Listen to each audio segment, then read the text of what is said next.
Most folks, they come to Santa Fe for the art, the food, the whole high desert mysticism thing. Turquoise jewelry, adobe architecture, maybe a little Carlos Castaneda thrown in for good measure.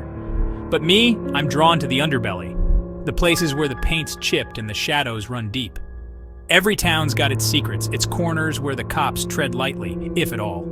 Santa Fe, for all its curated beauty, is no different. We're about to take a little walk on the wild side, shine a light on the parts of town the tourist brochures don't tell you about. This ain't about judgment, it's about understanding the real pulse of a place, even if it gets a little raw. We start in the south side, a neighborhood where the struggle for survival is etched onto every corner. Forget your art galleries and your high-end boutiques. Down here it's pawn shops, check cashing joints, and the kind of bars where the tequila comes cheap and the stories come with a chaser of regret. Crime rates here are higher than a hawk circling a desert rat, and the stories you hear ain't for the faint of heart.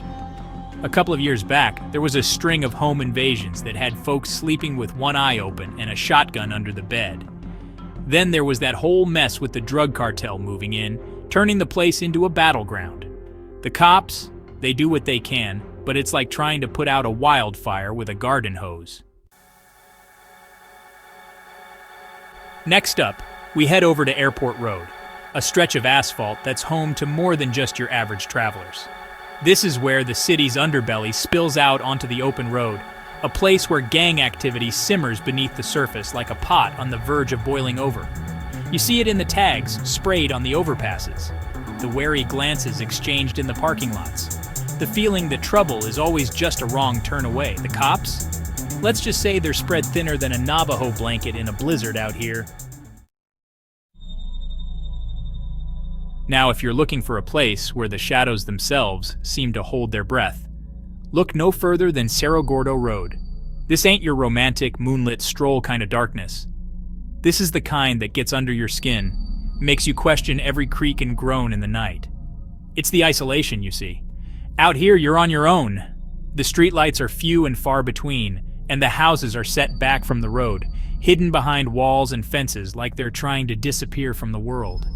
Every now and then, something happens that rips through the quiet like a gunshot. A robbery, a break-in, something that reminds you that even in a place as beautiful as Santa Fe, there's nowhere to hide from the darkness. Hopewell Street. The name itself feels like a cruel joke in a place where hope often seems to be in short supply.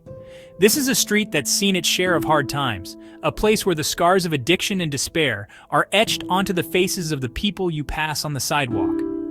Drug-related activity thrives in the shadows here, a grim reality that casts a long shadow over the entire neighborhood.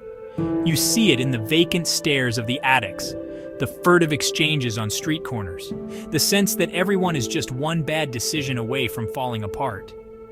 The cops, they make their rounds, but it's like trying to stem the tide with a bucket. Finally, we come to Agua Fria Village, a place where the past and present collide with a violence that's both unsettling and tragic. This is a community that's been grappling with crime for generations, a cycle of poverty and despair that seems to repeat itself with heartbreaking regularity. There was a time not so long ago when Agua Fria was synonymous with gang violence, when drive-by shootings and turf wars were as common as the tumbleweeds blowing through the streets. Things have quieted down some in recent years, but the scars run deep, and the threat of violence always lingers just beneath the surface.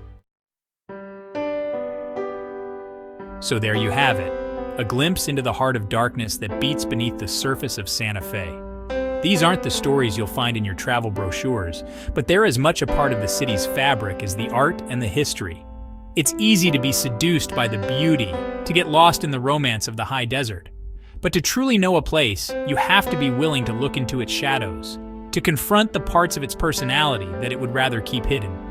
Santa Fe, like any city worth its salt, is a study in contrasts, a place where beauty and brutality coexist in an uneasy truce.